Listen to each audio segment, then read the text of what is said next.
Radio Samboyana es peruanidad. Está con nosotros el señor Ollanta Humala. Ustedes saben que él es el líder del Partido Nacionalista y ha tenido la gentileza de venir a nuestros estudios para hablar de varios temas. Señor Ollanta Humala, muchas gracias por estar con nosotros esta mañana, muy amable. ¿Qué tal? Buenos días. Yo quisiera comenzar hablando sobre un tema que ya yo no logro entender cuál es la posición del gobierno en este asunto y me gustaría su comentario. Ollanta Humala estuvo fuera del país, fue consultado sobre el tema de Sendero del MRTA después de unos incidentes en el Congreso. Él dijo, bueno, este es un asunto que está focalizado, no es un peligro para el sistema democrático, Sendero no es lo que era en los 80.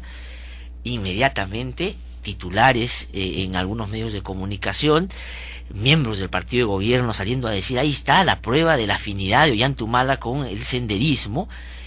No podría decir otra cosa porque pues piensan más o menos cosas similares.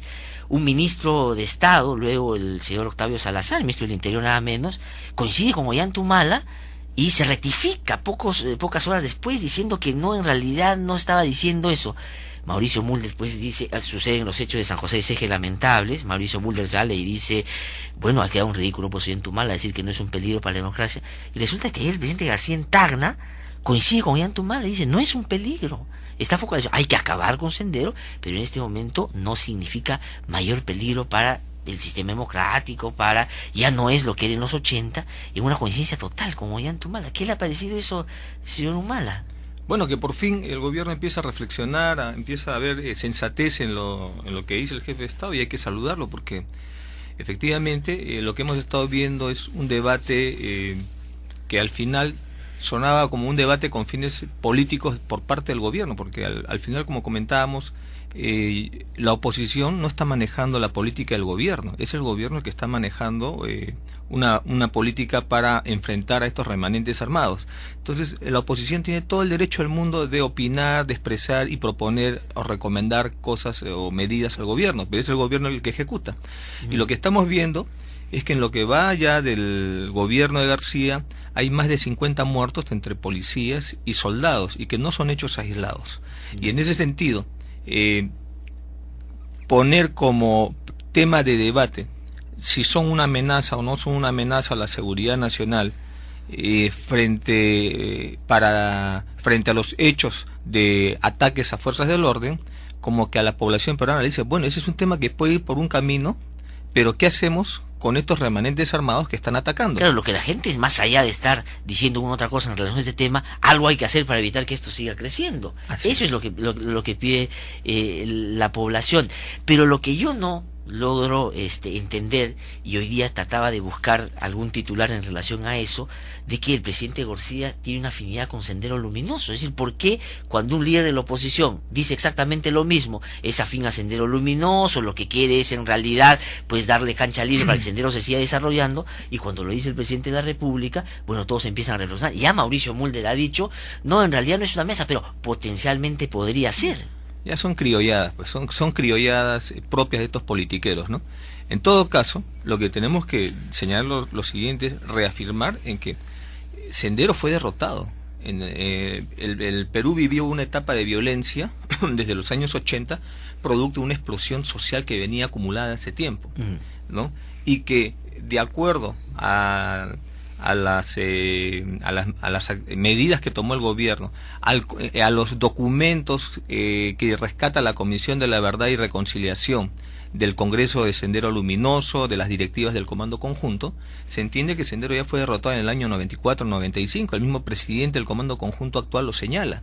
Entonces, acordémonos que en esa etapa, ¿no?, en los años 90, Sendero asume en un congreso, señalan de que se ha alcanzado el equilibrio estratégico con el Estado, y lucha pues para tumbarse al Estado, ¿no? Y el Estado peruano en esa época emite, inclusive en el año 89, ¿no?, ya el gobierno emite un manual operativo en el cual se declaraba guerra a muerte a los subversivos, es el ME-41-7. Estamos hablando... En primer gobierno del presidente García. Claro, en el año 89, Sendero Luminoso asume que ha alcanzado el equilibrio estratégico con el Estado. y deciden tumbarse el Estado e instaurar la República Popular de Nueva Democracia. Por eso habían zonas que se llamaban zonas liberadas de Sendero Luminoso, donde se instauraba la República Popular de Nueva Democracia, o lo que ellos querían hacer de la República Popular de Nueva Democracia, y el Estado, por otro lado, asume como primera prioridad la derrota de Sendero Luminoso. En el año 94, prácticamente ya Sendero Luminoso es derrotado, sus principales líderes están presos, etcétera. ¿Qué es lo que hay ahora? Sí, eso. Ahora hay remanentes armados que no han sido, que no se absorben en la sociedad en términos legales, sino que buscan cómo poder utilizar su capital de trabajo. ¿Cuál es su capital de trabajo? Sacarle provecho a su condición, digamos. Su fusil, su experiencia militar o paramilitar, etcétera. Esto ha sucedido en todos sitios del mundo. En África terminaron con los remanentes armados terminaron convirtiéndose en ejércitos mercenarios. En la historia peruana también ha habido esto. El ejército el Libertador de San Martín, cuando se desactiva, los remanentes quedan como en las afueras de Lima como bandoleros, como asaltantes. Ha habido toda esta situación. En este caso, lo que he encontrado, estos remanentes que estuvieron en la ilegalidad, es un ambiente propicio en las zonas del BRAE y del Alto Guayaga. ¿Por qué no hay remanentes armados, por ejemplo, en Cajatambo, en Ollón, en La Libertad, en la Sierra de Piura? ¿Se acuerdan de toda esta zona? En Puno, donde Sendero también. ¿Por qué no? ¿Por ¿Qué cosas que porque una zona así sea, digamos, como un escenario propicio para que ellos se mantengan y otro no? Bueno, porque en esas zonas tenemos, primero, narcotráfico. Y estamos viendo ahora que el narcotráfico está moviendo 22.000 millones de dólares en el exterior para los carteles. Solamente el BRAE, no estoy hablando del Alto Guayaga, solamente el BRAE produce 50 millones de soles mensuales, es decir, 200 millones de dólares al año. ¿Cómo puede hacer que una patrulla, ¿no?, policial o militar se enfrente a 50 millones de soles y que permiten que pasen los insumos? 5.000 galones diarios de querosene están entrando al BRAE. Aparte de eso, hay una economía ilegal e informal, ¿no?, que es la economía en la cual la producción principal es la hoja de coca.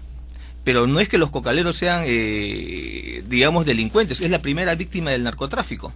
Lo que no, el tercer lugar está la ausencia del Estado, es decir, lo que no hace el Estado en obras lo hace el dueño de la firma del narcotráfico. ¿No? Y claro, y actúa bajo la defensa de la hoja de coca, que es en lo que todavía buena parte de la población en esa zona está involucrada. Pero el tema es, y por último, está la corrupción del Estado.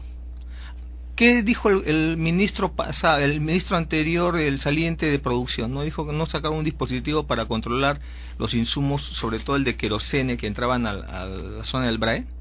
No se ha hecho nada. No se ha hecho nada. Solamente hay 2 refinerías en el Perú que producen el querosene, La Pampilla y creo que hay una por Iquitos, me parece que son 2 refinerías nada más. Pero además, a eso yo coincido con el diagnóstico en términos de que efectivamente el problema es otro, y a veces por evitar ver ese problema tratamos de generar falsos debates en torno a lo que pasa